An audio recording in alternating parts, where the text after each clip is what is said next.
तर बरं का मंडळी, मी आली होती बाहेरून. आता फ्रीजमध्ये होतं पीठ मळलेलं आणि भाजीला काहीच नव्हतं. तर मी म्हटलं आता कांद्याची आपण चटणीच करू, मस्त टेस्टी लागते.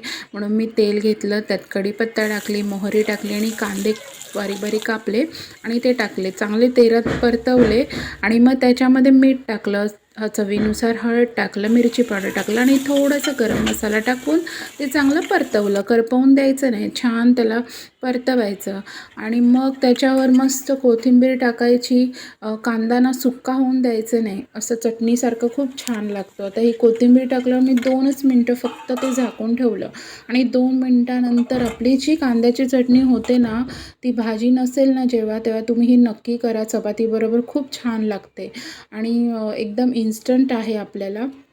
तर आता तुम्ही हा व्हिडिओ पाहिला, हा व्हिडिओ आवडला तर नक्की लाईक करा आणि माझ्या चॅनलला सबस्क्राईब करा. Thank you.